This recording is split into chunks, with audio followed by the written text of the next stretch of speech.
Good afternoon. At the outset, I would like to thank Composite Regional Center Davangere, NIPID, for organizing a webinar on hemophilia, focusing more on comprehensive care and rehabilitation. So, hemophilia is a congenital bleeding disorder caused by deficiency of certain clotting proteins in the blood. And it is the second most common hereditary bleeding disorder after this Van Willebrand's disease. And its prevalence across the globe is uniform, affecting 1 in 10,000 general population. There are about 4 lakh hemophilia patients around the world. And once it was dreaded disease without any proper treatment, advancements, but manageable nowadays. And very interestingly, it is continuously evolving the treatment modalities. It started with the blood transfusion, the blood components, and the particular factor concentrates, and even to the extent of the artificial factors by recombinant technology.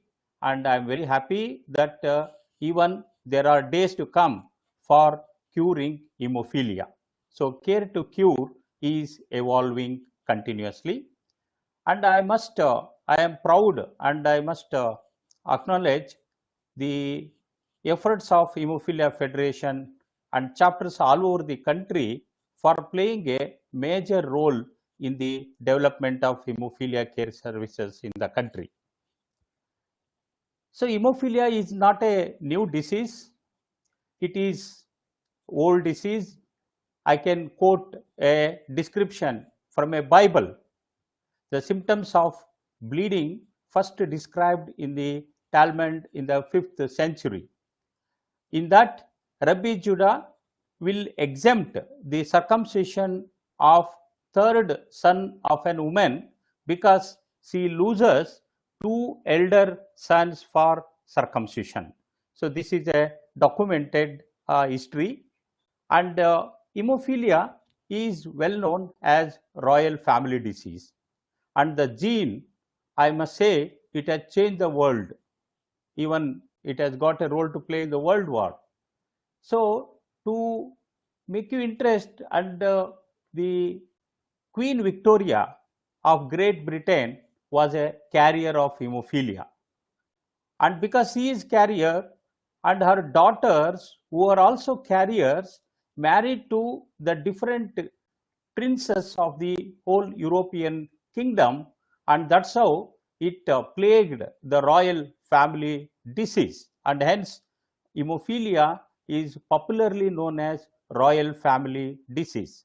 And you can see I put a prince pose, royal pose I call, because so see the posture is standing and he is avoiding weight on his knee joint. That is exactly because of the repeated bleed and damage of the joint. You see the prince how he is posing. To understand what exactly hemophilia and its manifestation, let us look at how normally bleeding stops. And here in this picture you can see the main components to stop the bleeding, that is normal hemostasis, is the blood vessels, the platelets, then the coagulation system and fibrinolysis. These are the 4 pillars of normal hemostasis, and if any abnormality, any deficiency, then it can lead to pathology. So, as far as hemophilia is concerned, let us see. So, usually whenever a person gets an injured, there will be an immediate vasoconstriction. So, the main purpose is to reduce the blood flow to that part of an area, because blood is very, very important. But unfortunately, the vasoconstriction is very friable, very transient process, and hence it cannot help much. So, by that time, the tiny particles in the bloodstream that we call platelets, they rush to the injured endothelium and form a platelet plug, we call it as a primary hemostatic blood. But as I told, the vasoconstriction is a very transient. In the same way, platelet plug also has got a limitation because it is a very friable mass, and even the smaller vessels is okay, but the major blood vessel, the flow of the blood itself will detach the platelet plug. So that's why we need to reinforce this platelet plug to get a good clot. So for clotting mechanism to understand, to simplify, there are 13 clotting proteins in the blood, and these 13 clotting proteins act in a cascade and ultimately results in the formation of a strong fibrin, and this fibrin will reinforce the platelet plug, and thereby bleeding stops permanently. So then the once the purpose is served, the fibrinolysis will come into play and clear the debris. So this is the normal hemostasis. Whereas let us see what exactly happens in hemophilia. So their blood vessels are normal, vasoconstriction can occur, their platelets are also normal, the platelet plug can be formed, but the problem is the reinforcement or strengthening of the platelet plug cannot take place because of the lack of this fibrin formation. Why fibrin doesn't form? So as I told you, there are 13 clotting protein, they act in a cascade leading to the formation of fibrin, whereas here any one clotting protein in the cascade, if it is missed, then the cascade will not continue. If it is not continued, there is no fibrin. If there is no fibrin, whatever the platelet plug is formed, it falls off easily. So that's why bleeding is very typical in hemophilia, it trickles. So what is hemophilia? So there are, as I told you, there are 13 clotting proteins in the blood. The most commonest factor deficiency we encounter in our clinical practice, nearly around 80%, is due to factor 8 deficiency. We call it as hemophilia A or classical hemophilia. And another factor followed by this is factor 9. We call hemophilia B or Christmas disease. It is the name of the first patient. It is that experiment done. That's why it is known as Christmas disease. But there is one more, hemophilia C is also there, but this is very, very rare due to factor 11 deficiency. The only difference is the mode of inheritance is different. It is not X-linked recessive as you see in hemophilia. So hemophilia further can be classified depending upon the level of the factor. Normally, normal person will have a varying level of 50 to 150% of factor 8 or factor 9.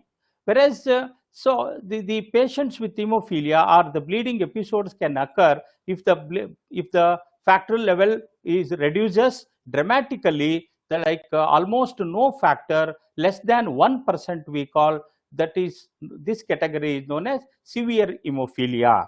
So these patients are the main problem they encounter, because these patients will have there need not be a trauma related bleed. Even without trauma, spontaneous bleeds are well known among these category, and they frequently bleed monthly. It may be 10 times or 8 times, like that. Whereas those patients who are moderate, where the factor level is more than 1% but within 5%, we call them moderate. And these category of patients, they may not have the spontaneous bleeds, but they definitely bleed on trauma. So traumatic bleeds are more common, spontaneous bleeds are rare. Whereas mild category, where more than 5% and factor level is within 50%, maybe 40%. So these category of patients, really they are dangerous, because they may not come to notice at all. So they may be detected only when there is a post-operative bleeding, or when there is a major traffic accident, bleeding will not occur. So that means, to sum up, the severe patients will have spontaneous bleeds, more frequent bleed. Moderate patients will have traumatic bleed, whereas mild patients, only to the major challenges, bleeding will not stop. Hemophilia, as I told you, it is a genetic bleeding disorder. the gene which is responsible to produce this clotting protein is located on X chromosome. So you know that there are 23 pairs of chromosome, and sex chromosomes will determine, that is XX in females and XY among male. So since it is genetic, hemophilia is a incurable lifelong disorder. So let us look at little details about the inheritance of hemophilia. Inheritance, it is known as X-linked recessive disorder. As I told you, the gene is on X chromosome. So now let us see the person with hemophilia. Person with hemophilia, if he marries a normal woman, what will be the children? What about his children? See, as he transmits his X chromosome to his daughters, 100% his daughters will be carriers. Whereas any number of sons, they will never get hemophilia because he transmits Y chromosome. Y is not at all related to any coagulation system. So that's why all the daughters will be carriers, all the sons of hemophilic will be absolutely normal. Whereas in the same way, you see, if the woman is carrier means, as I told you, she has got X, normal X, and another defective chromosome. So in her case, you will see she will marry a normal person, father is normal, no hemophilia. Whereas you can see, whoever daughter gets her defective chromosome will be carrier, whoever get her defective chromosome boy will be affected. But at the same time, she has got a normal chromosome. If fortunately, if this is inherited, then normal son is born and normal daughter is born. So that's why each pregnancy has got a risk of either having a hemophilic boy or a normal boy, or a carrier daughter or a normal daughter. So very rarely, especially in our country, and that too in our North Karnataka, lot of the consanguinity is more common. So if the marriage occurs between the relationship, consanguineous marriages will have this chance. So now you see, in this chance, in this case, the person with hemophilia marries a daughter. So this can occur in our setup. He marries his sister's daughter. His sister is a carrier of hemophilia and marries to a daughter who is also carrier. So in that situation, so even the female hemophilia is also possible. So we can call hemophilia, because the defective X chromosome and both parents will be inherited, and she will suffer like any other hemophilic. So this is the mode of inheritance, but this chance is very rare. So that's why we discourage consanguineous marriages. What are the typical manifestations of hemophilia? This is very important for the diagnosis. Clinically, any person who has got a bleed, external, especially if it is in the case of external cut bleed, the bleeding will be very typical, that is slow,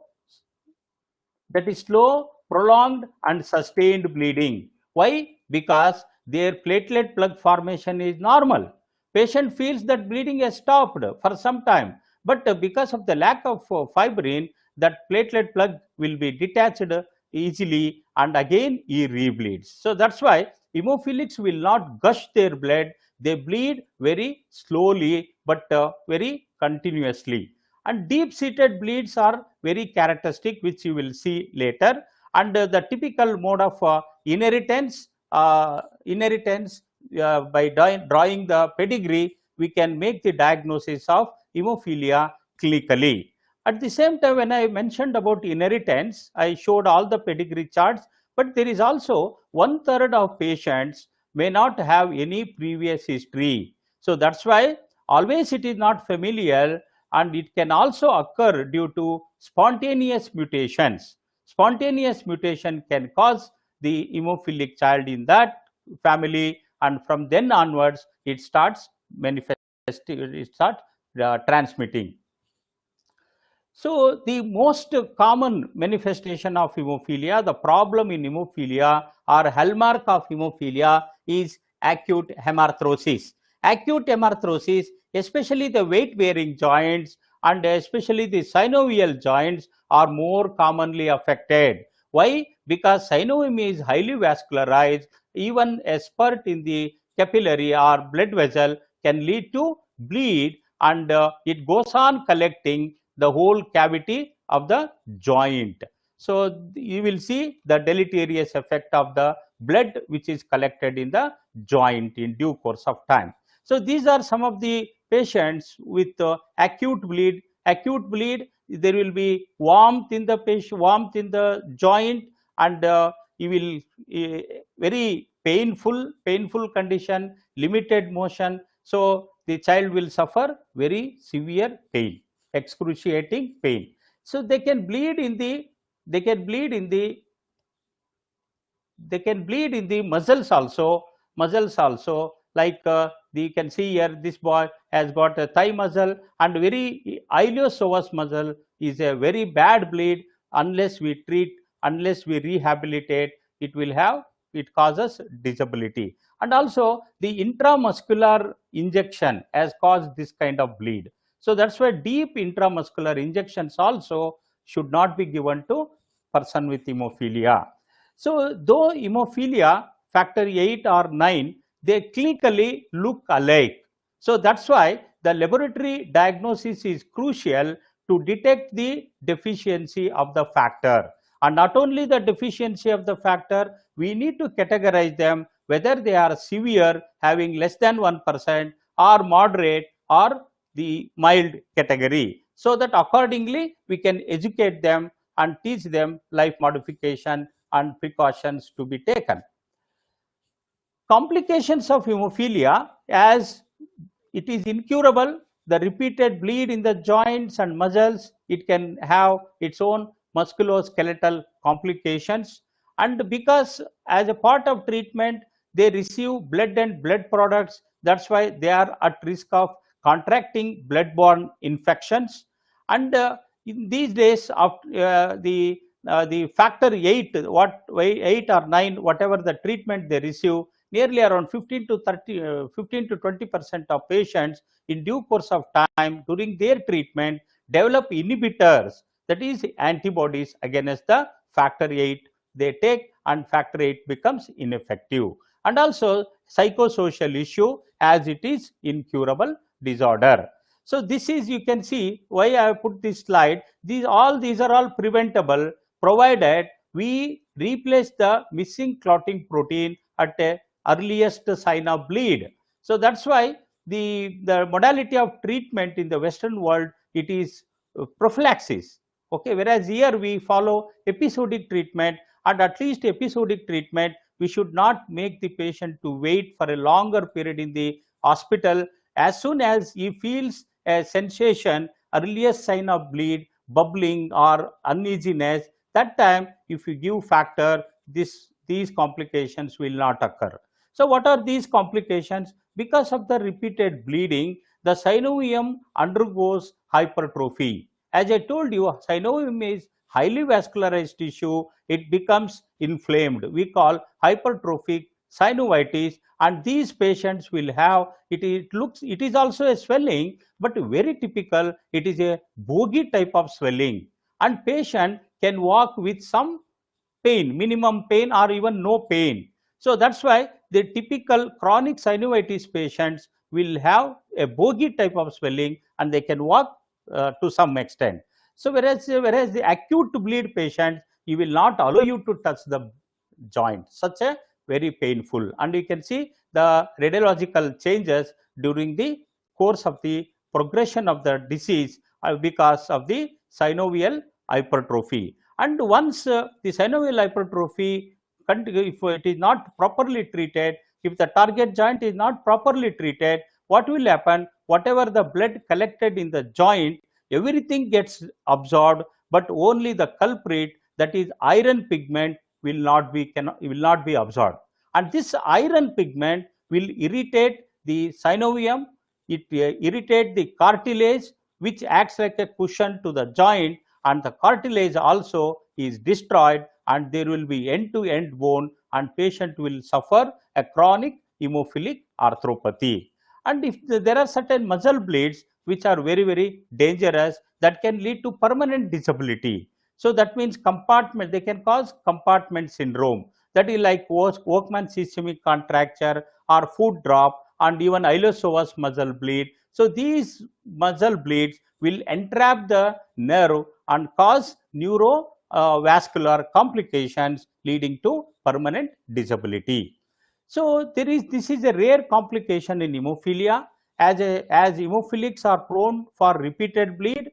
Unfortunately, if the bleed instead of the joint cavity, if it occurs into the aponeurotic space of the muscle or periosteum of the bone, then it makes a localized collection and starts growing, and that's why we call this as a pseudotumor.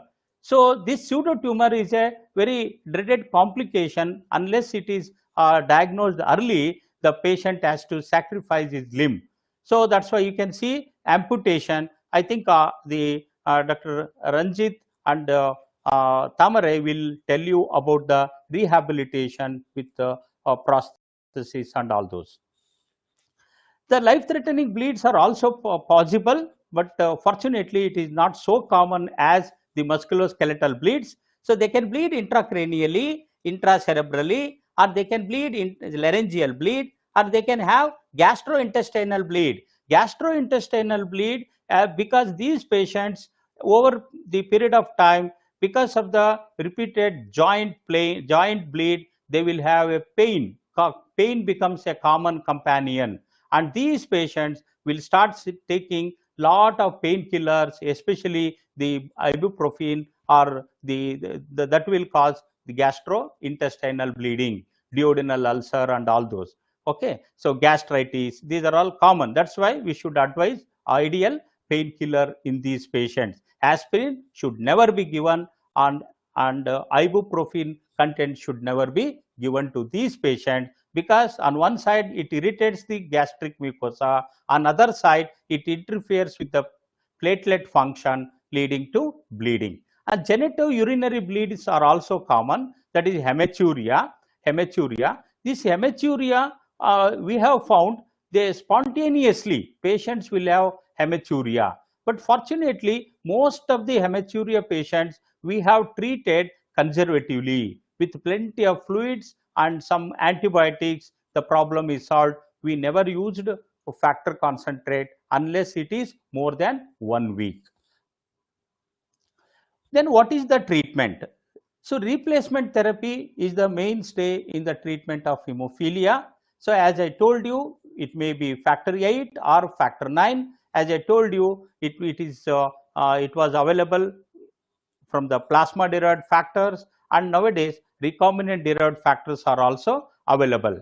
And these are the modalities of treatment: episodic treatment or on demand treatment. And this is followed by most of the developing country because of the cost factor.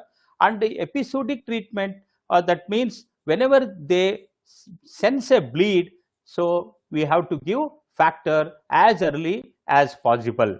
Okay, so whereas prophylaxis, which is being being practiced in the Western world widely, so they don't allow the children to bleed.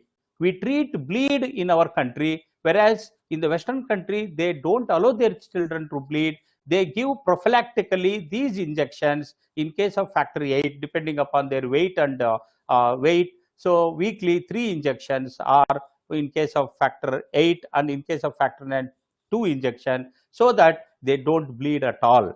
So even that has got its own impact, especially quality of life in the prevention of disability. So as far as the factor, I will not go into the detail because most of them are rehabilitation specialists. So this factor is a protein product. So whereas factor 8 has got only 12 hours of life, whereas factor 9 little longer, 24 hours. So 1 unit of factor 8 we inject will raise 2% of activity, whereas factor 9 raises only 1%. So that's why the dosage calculation, whenever a patient comes with simple joint bleed, we prefer to raise the factor level to around 20 to 40%. In life-threatening bleeds, we prefer to raise to even 100%. Then how do you calculate this? The weight of the person, weight of the patient, and percentage to be raised. So 25 kg weighing, to raise 40%, 25 into 4, that is 1000 divided by 2, because the half life is 12 hours. So you have to give 500 units of factor. Okay, so in this way we calculate for various bleeding episodes and treat these patients. So there are non-blood products used in the treatment of hemophilia. That is, especially the mucosal bleeds can be treated effectively using antifibrinolytic drugs like epsilon aminocaproic acid and the desmopressin. This is an ADH analog which has got vasopressor effect, and especially the mild hemophilia A and Van Willebrand's, it releases it makes the bioavailability of the factor 8 and helps in the treatment. So that's why we use for minor bleeds, especially the mucocutaneous bleed, gum bleeds. Then as I already mentioned, these patients are also at risk of blood-borne infections. But thanks to the growing technology, nowadays even the plasma product, though it is derived from the blood, the viral inactivation methods are applied. So that's why even the HIV, being a labile virus, can be killed instantaneously, and hence the AHF nowadays they are safe, especially from HIV. So whereas the other infections, the emerging infections, we cannot say no. Okay. Then as I told you, inhibitor formation. So these are allo antibodies produced against the factor 8, and factor 8 antibodies are more common, whereas factor 9 antibodies are very less. Around 2 to 3% of factor 9 patient develops, whereas here even 20%, even up to 30% patients with hemophilia A have developed antibodies to the factor 8. And the factor 8, we need to do again a laboratory investigation to screen whether the patient has developed inhibitors or not. If inhibitor screening test is positive, then we will do the quantification of the inhibitors by Bethesda assay or Nijmin's method. So the main purpose is to categorize even inhibitor patients as low titer or high titer. So low titer, even factor 8 has got a role to play. Only thing is we need to make the doubling the dosage or tripling the dosage, whereas those patients who are more than 5 Bethesda units, we call high titer inhibitors. The factor 8 doesn't have any role. So we have to go for the bypassing agents we call activated partial prothrombin complexes, APCC, that is given between 50 to 75 units, and this will stop the bleed. Whereas there is one more product, recombinant activated factor 7. So this only the challenge is this disadvantage, it has got shortest of life but effective hemostatic agent used in the patients with inhibitors. Coming to the incidence and prevalence, as I mentioned in the first slide, but hemophilia, since it occurs predominantly among males, for every 5,000 male births, we have one hemophilic. Okay, and for every 30,000 live births, we have one hemophilia B, factor 9 deficiency. That means hemophilia A is 3 times more common than hemophilia B. So according to this, there are about 400,000 patients in the world, and in the Southeast Asia and this part of world, so nearly 1 lakh hemophilia patients are estimated in India, and at least 60,000 patients are severe. And because of our HFI effort, and we could register nearly 22,000 patients in our country. So that means nearly around 25% of hemophilia patients are identified and registered, and still majority of the patients are not identified because of various reasons, and and all racial groups are affected equally. So we advocate for comprehensive care model in the treatment of hemophilia. Any chronic disease, any incurable disease, this is the best model to make their life easier. So it is actually treatment of hemophilia is not one professional, it is a team effort. So he has to be treated by a pediatrician, he has to be treated by a physician once he reaches adult age, and because of the musculoskeletal problem, orthopedician role also is important. Sometimes even they may need corrective surgeries, orthopedic support is needed, and the diagnosis is very crucial to know whether is factor 8 or factor 9 or something else by the coagulation test. And physiotherapist and orthopedician so definitely play an integral part of the comprehensive care and to rehabilitate these patients. And nurses also play a very important role. In fact, in the Western world, nurses are used as they are known as nurse coordinator. They don't call nurse staff nurse. They call nurse coordinator because the nurse will coordinate with these specialists for the care of hemophilia. And dentist, because of the dental issues, yes, even tooth extraction or even keep the dental hygiene. So we need dentist opinion. And as hemophilia is incurable, there are lot of psychosocial issue. So that has to be addressed. We need psychiatry department or psychologists or social workers to counsel them effectively. So that's why the comprehensive care model is patient and family oriented. We give a personalized care to these patients, and collaborative, even collaborative among the multidisciplinary or in the institution or in the HTC, that can help us in taking up certain research and development, and coordination and education and counseling, and it encourages acceptance and adherence, especially those who are getting factors frequently. So the acceptance adherence is a major challenge in hemophilia. Of course, the advocacy that this model will give an opportunity for the patients to come together, and even they can advocate further with the government or institution for changing the scenario of care. So this is how physicians, pediatrician, hematologist, now even hematologist if he is there only restricted to major cities, but physicians, pediatrician, they can take this role, and the orthopedician and pain management specialist and infectious disease specialist, especially the hepatologist. If there is a patient contracts HCV or hepatitis B, then we need to plan their treatment, and also geneticists to plan genetic counseling, planning their future pregnancy, and all those dental, physiotherapist, social worker. So all these are all crucial for hemophilia care. So key role of our healthcare professionals are to provide the best possible care available to the person with hemophilia, to educate the person with hemophilia, to enable him to live as normal and productive a life as possible.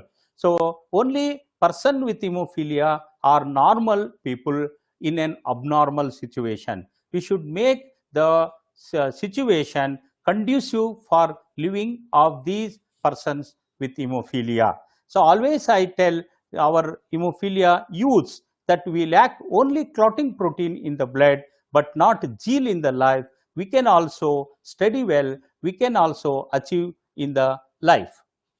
So future of hemophilia, yes, we have to advocate for the prophylaxis, at least low dosage prophylaxis, for at least for our children, so that we can prevent disability and improve their quality of life. And one more development is we are getting a good product, that is extended half-life factors. As I told you, factor 8 has got 8 to 10 or 12 hours, factor 9 has 24 hours, whereas now it is possible to extend the half-life of the factors by the modifying the factor 8 molecule. We call them long-acting factor. And also nowadays, I used to tell most of our patients that one day we will get even diabetics. They waited for insulin. In the same way, we are also waiting for a product like insulin so that we can take on our own and substitute. Even that has come true now. Even there are companies which have brought out subcutaneous injections, and especially this development will help us to plan prophylaxically in an optimum way. And gene therapy, yes, gene therapy trials are successful, and the clinical trials, especially the factor 8 and yes, even factor 9, one patient is cured. So gene therapy has brought a lot of hope in most of our hemophilia community. And inhibitor prediction and treatment by genetic recent advances is going on. And prevention of arthropathy, that is prevention of collection of more and more blood. So that's why whenever patient comes to the hospital, so without instead of following the formalities, so please infuse the factor at the earliest sign of bleed. Because because most of the government hospital, patient goes, he has to stand in a queue and he has to go to the store and get factor. By that time it will be evening, the whole joint is with uh, uh, blood, and that will not serve the main purpose. The viral contamination of factors. So last, then I am very happy to share with you the role of Hemophilia Federation India, and we have 87 chapters. 87 chapter Hemophilia Federation and chapters are mainly involved in public awareness and media awareness. As you know, hemophilia is rare disorder, low volume, high cost disorder. We need to create public awareness, make aware among the media and public, so that our voices are heard by the government. Education and training of medical and paramedical professionals and advocacy with government, it is an ever the continuous effort of our federation. So especially I am very happy nowadays National Health Mission is involved in hemophilia and made availability of these factors in most of the district hospital, so that our patients are receiving treatment whenever they bleed. And also we are successful in bringing hemophilia under the Disability Act. In 2016, hemophilia also is included under Disability Act, and hemophilics are also eligible for receiving the social benefits at par with other disability group. And formation of women's group and youth group, this is an integral part of any of our hemophilia chapter, and because this is how we tackle most of the psychosocial issues through rehabilitation camps. And prevention of hemophilia, yes, our federation has given more important. In fact, we have a project, so identifying carrier detection, carrier women, and even providing them prenatal diagnosis, and networking with corporate and institution. So the before concluding, let me share with you that World Hemophilia Day is observed on April 17th. April 17th, and that is because of the in the birth memory of our founder of World Federation of Hemophilia, Frank Shanbell. Every April 17th, we celebrate World Hemophilia Day, World Hemophilia Day, and at the same time, our Hemophilia Federation. So I am very happy and proud to share with you that Ashok B. Verma was also an hemophilic. Both are hemophilics. He was also hemophilic in 1963. He founded Hemophilia, World Federation of Hemophilia, whereas HFI was founded in 82. So by Ashok B. Verma. Ashok B. Verma was also a hemophilic, and I am proud to share with you that he is the main inspiration for me to take up this organizational development. And I still remember when I met him, I was doing my second MB, and after talking to him, he got up, and I was shocked to notice that he doesn't have one limb. He has sacrificed his one limb, but with one limb, he went around the world, went around the country, and formed Hemophilia Federation India, and there are so many, and he inspired so many leaders, and that's how we could see nearly 87 chapters all over the country, and each of our hemophilics are taking care. Let us salute these great people. And in fact, it is just yesterday, it was the 16th year death anniversary of our beloved Ashok B. Verma, and we respect him as father of Indian hemophilia movement. And this is our center, which is, as I told you, because of his inspiration and support from Hemophilia Federation, World Federation of Hemophilia, we have set up a state-of-art hemophilia treatment center, and we provide treatment for the standard treatment. Recently, even we have included hydrotherapy pool to our physiotherapy unit, and by mobilizing the public funds, by mobilizing celebrities, and we could establish this center. So you can log on to our World Federation of Hemophilia, and you can download. There are a lot of good resources, the guidelines on hemophilia, and even Hemophilia Federation. We have Dr. Alok Srivatsav has brought out a guideline on hemophilia, so you can download and involve in the hemophilia treatment. In fact, the theme of World Hemophilia Day of this year is Get Involved. So I call upon you, get involved in this cause and join with us, and help us to live with a quality life. And I don't hesitate. I am also a person with hemophilia, having factor 9 deficiency, that is hemophilia B. I thank everyone, and this is the team who are working day and night for the care of hemophilia, whoever comes to our center. Our vision, to achieve our vision, hemophilia without disability, children free of pain. I thank once again the NIPID for giving this opportunity, and look forward to work coordinatively, collaboratively for the improvement of hemophilia care in this. Thank you. Thank you very much. I'm Dr. Meera Hanagwadi. I'm a clinical psychologist and also an honorary administrator working in Karnataka Hemophilia Society, Davangere. My previous speaker have dealt about what is hemophilia, its complications, and the management. My topic is on psychosocial issues in hemophilia. As hemophilia is genetic and incurable disorder, there are a lot of psychosocial issues involved. And I will not go into detail, and if you have any questions or doubts, I request to ask it at the end of my presentation. I'll try to clarify your doubts. Yes, many parents expect to have a perfect baby. The first and foremost issues that arise early with hemophilia are coping with the diagnosis, balancing difficulties, and overprotectiveness. Hearing that their new baby has bleeding disorder, which is genetic and incurable, parents may feel guilty and can be very stressful.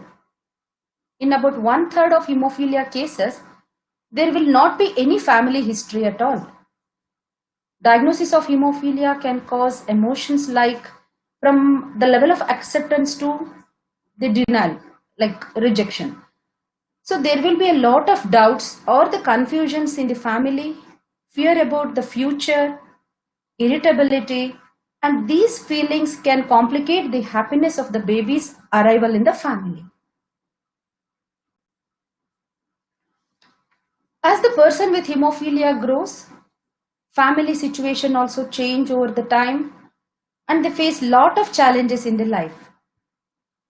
There will be school problems like school absentees, hence they cannot study well and cannot achieve educational goals. Even job worries, like they cannot get placement of job or cannot be placed in a good job. Financial problems. Due to this, They develop depressive or anxiety disorders, even divorces happens, and also even deaths in the family. Parents, especially mothers, are anxious about their children with hemophilia. If proper education and counseling is not available, they overprotect their children or neglect them. The gene that causes hemophilia is passed from parent to a child, and a mother that carries the gene is called a carrier. Mother in the family is highly victimized, especially in India. Illiteracy and poor socio-economic conditions aggravate the situation. Harassment from the husband and in-laws is common, and she becomes psychologically depressed.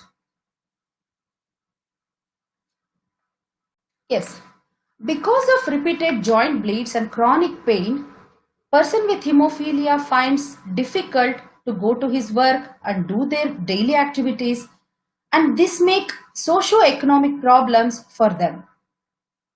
We have seen some of the youths with hemophilia blame their mothers for passing her defective gene to him.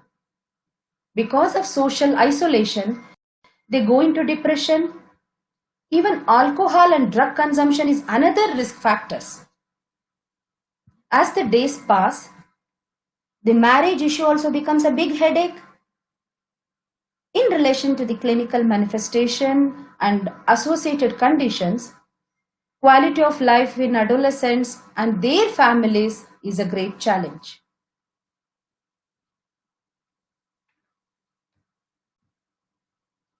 Hemophilia treatment centers should provide psychosocial care as a part of an integrated multidisciplinary approach.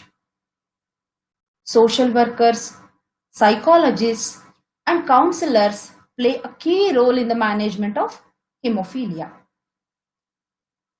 Health professionals at hemophilia treatment centers should play an important role to understand their problems and support the psychosocial needs to patients and their families, like educating them, giving information, and clarifying their doubts, and it helps in understanding patients' problems.